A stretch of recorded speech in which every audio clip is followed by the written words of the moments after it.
We continue today to look at equal access to the Internet.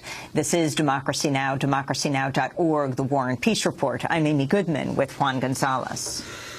Well, Astra, your book, I think one of the fascinating parts to me is you really try to reach out to young people who have been sold the bill of goods about the liberating quality of the Internet and who don't see some of the dark side of what is happening, because obviously every new technology promises to liberate the human race. It happened, as you mentioned, with the telegraph. It then happened again with early radio. It happened again when cable came around. And now this new communications technology, the Internet, has the same promises. Your concerns about the dark side of what's happening.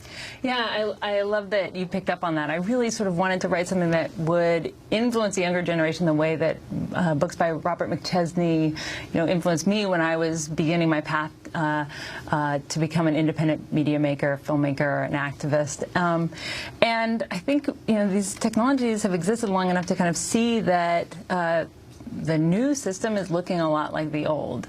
And it actually makes sense. I think that people who have grown up with these technologies will have a much more realistic relationship to them, because by the time I grew up and there's television, I just took it for what it was. It was something that was just part of the environment, and all of the sort of romance that had been imbued with wasn't there. But I think it's important not to get cynical. The utopian potential of the net is real. It's a remarkable innovation, and it's true that this sort of many-to-many quality, the fact that it enables us to talk directly with people, it's very different than the old broadcast model. The problem is the underlying economic conditions haven't changed.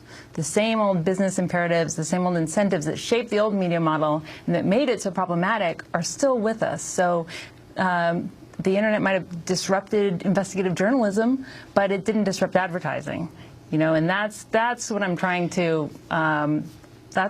emphasize. You say it's a rearrangement, not a revolution. Explain. Right. I mean, so much of the story we tell ourselves is about the revolutionary impact of this new technology. But I think continuity is as important to this story. So there are new winners and new losers. So, for example, we were told the old media dinosaurs were going to go extinct. Well, what we've seen is they've adapted very well. I mean, it's exactly what Michael Copps is talking about. We have these old media companies, NBC, joining with the cable companies, buying up Internet startups. And so there's this kind of integration, this merging of the new and the old that doesn't fit into the sort of myth that we've been telling ourselves. And where does Google, Facebook all fit into this? Right. Well, these companies that could portray themselves as upstarts, 10 years ago, have now become the biggest companies on earth. I mean, their market capitalization of Google and Apple, they're consistently in the top 10 technology companies, are 13 of the biggest of the 13 of the 30 biggest companies on earth. Yeah, so they are the Goliaths of our age. So we have, Hollywood moguls, and we have Silicon Valley tycoons, and we have them collaborating.